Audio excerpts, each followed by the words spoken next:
Ah, on est en direct avec monsieur Thomas Bouli. J'espère qu'il m'entend bien. Allô, bonjour. Oui, bonjour Nidal et bonjour aux auditeurs. Merci Thomas Bouli. Donc, je disais, responsable du centre de ressources Afrique Loire. Afrique Loire, une des associations qui compte le plus ici à Nantes. Afrique Loire qui nous avait habitués depuis pas mal de temps à célébrer la journée de l'unité africaine. Et ce depuis 2005. Qu'en est-il cette année au fait avec le coronavirus? Qu'est-ce qui va se passer? Alors effectivement, on est comme tout le monde, hein, on a été frappé et c'est là où on est en train de revoir un peu notre modèle parce qu'on s'aperçoit que la majorité, sinon toutes les activités prévues, il y en avait 16, tournent autour du rassemblement.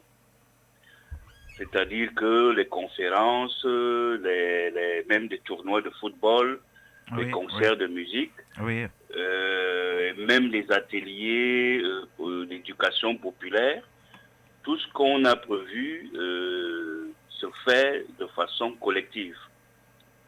Y compris évidemment la garden party avec les politiques, le monde associatif. mhm, Donc du coup, ça a été un véritable coup et on a travaillé par rapport à l'aspect formation si on ne pouvait pas créer des outils, je dirais, numériques.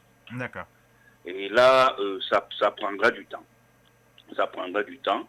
Donc, du coup, pour conclure, il y aura une semaine panafricaine qui démarre dans lundi, D'accord. le 25 mai, mais ce sera beaucoup plus un temps de réflexion et puis une semaine de partage. D'accord. Sans réunion, ce sera plus numérique comme vous me dites. Voilà, c'est ça, parce D'accord. qu'on a travaillé aussi, vous savez qu'en France, nous sommes le deuxième, même si en termes d'ancienneté, après l'UNESCO. Oui, Donc oui, l'UNESCO absolument. s'est retrouvé aussi avec le même problème, hein. Eux, c'est les ambassades et les institutions. Mhm, Ils ont donc développé un partenariat avec des groupes de presse, d'accord. notamment la World African Network. Mhm. Donc ils vont faire un concert confiné. Enfin bon, vous verrez On verra dans quel tout un tas de format tout choses. ça, ça. Oui. Mais on a espéré jusqu'à la dernière minute que, étant soutenu par l'Union africaine aussi, que les petites organisations diasporiques, tout au moins, pouvaient avoir voix au chapitre. Malheureusement, c'est pas une critique, hein, mais bon, ils savent qu'est-ce qu'on en pense. Ce programme-là, il est beaucoup plus institutionnel. D'accord. C'est-à-dire que vous et nous, on n'aura pas de parole dans un tel... Et puis c'est maintenant orienté Covid. Or, Oui, vous oui. verrez tout à l'heure que ce n'est pas... On n'a rien contre la lutte, l'actualité, mais il y a quand même certaines choses qu'il ne faut pas dénaturer. Parlons des objectifs là. Quels sont les enjeux de fond?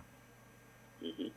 Alors, l'enjeu de fond, évidemment, celui qui est immuable, hein, c'est chaque année autour du 25 mai, qui est la journée de l'unité africaine. Ce n'est pas la journée de l'Afrique, comme certains tendent à le simplifier. C'est vraiment le 25 mai, c'est la signature des accords de l'OUA, parce qu'il y a des points sur lesquels on ne s'est jamais entendu. Oui, absolument. Même l'Union africaine n'a pas pu régler ces questions-là. Donc l'enjeu cette année, l'enjeu permanent, il est vraiment de vivre quelque chose en particulier vis-à-vis du continent africain, de nous-mêmes qui sommes africains. Alors cette année, l'enjeu était majeur. Il était vraiment beaucoup plus politique et d'ordre décolonial. Ça, je m'explique en deux mots. C'est-à-dire l'agenda 2020 a été préparé par tout le monde. Et il explique notre propre stratégie. On a démarré il y a quelques années sur l'aspect économique. Vous voyez que le franc CFA arrive à la surface. On a engagé également le domaine de la culture, Mhm. nous plus précisément sur le problème du patrimoine, et puis la question des droits humains. Et vous voyez que l'actualité, c'est sur les migrations, les mobilités Oui, internationales, oui, oui. ainsi que la diplomatie.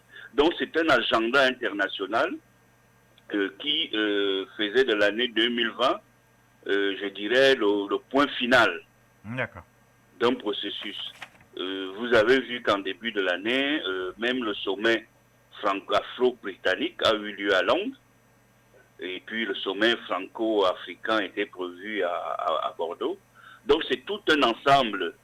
Et l'enjeu, je termine quand même là-dessus, parce que qu'est-ce que nous on fait là-dedans en tant que diaspora? Donc il fallait qu'on se repositionne comme diaspora avec 3 niveaux de force ou de faiblesse.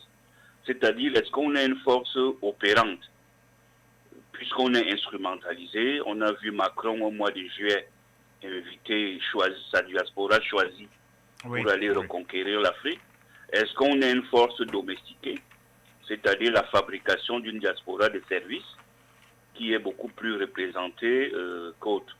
La deuxième question qui se pose à nous, l'enjeu de débat, c'était vraiment quelle est la limite de la force sacrifiée comme avant-garde internationale, puisque le débat qui a eu lieu avant notre discussion est édifiant. C'est-à-dire que la diaspora, ce ne sont pas seulement les ressortissants des pays africains soi-disant indépendants, c'est toute une histoire. Vous venez de discuter sur Haïti. Oui. Donc c'est toute une histoire, c'est tout un patrimoine, une archéologie, même intellectuelle, qui fait en sorte que ceux qui sont sur les territoires, entre guillemets, des anciens colonisateurs et dominateurs, quel est le rôle qu'on va y jouer? Là, j'aimerais qu'on attaque un peu le côté local, sur le plan local. Voilà, il y a le programme Afrique-Nantes, notamment, et je même dirais surtout sur le volet patrimonial, avait suscité énormément d'intérêt. Est-ce qu'il n'y a pas... est-ce que tu n'as pas peur qu'il soit noyé dans la semaine panafricaine et qu'il perde en visibilité, alors qu'il a suscité énormément d'intérêt ici à Nantes? Justement, et c'est l'une des questions, des critiques, qui est tout à fait fondée, qui nous a amené. Bon, je ne reviendrai pas pourquoi est-ce qu'on a mélangé les choses, parce que comme je vous ai dit, le combat il est d'abord décolonial, tandis que le programme Afrique à Nantes, c'est un programme de redécouverte de la place de l'Afrique en dehors de l'aspect conflictuel que pourrait représenter le côté décolonial. Puisqu'on est dans les quartiers, chaque année on prend un quartier. Cette année, on va faire des publications, des visites de terrain et même des cours à l'université. Effectivement, on a entendu la Vox Populi, comme tu viens de le rappeler justement. Et je crois qu'on va se concentrer beaucoup plus sur la journée européenne du patrimoine au mois de septembre. D'accord. Et qu'on a eu tendance à négliger, et Peter en sait quelque chose, mais je pense qu'on va revenir à pas la séparation drastique des deux, mais au moins à se dire que le combat international, il est là, mais également l'approche locale. Et puis on a aussi ces enjeux politiques, de politique locale, qu'il ne faut pas oublier. Il ne reste plus que à peine 2 minutes. Quelles sont les étapes? Quels sont les rendez-vous à venir? Alors le rendez-vous à venir, c'est d'abord la présence, lors de la semaine à partir du 25 mai. Et ensuite, on va donc enchaîner par le consulat panafricain qui a rouvert. Il n'a même jamais fermé en réalité parce que la question du Covid touche aussi les Africains d'ici. Bien sûr.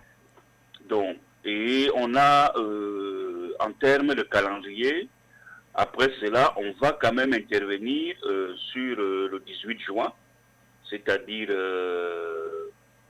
puisque M. Macron, vous avez vu l'autre jour, n'est pas confiné lorsqu'il faut parler du général de Gaulle.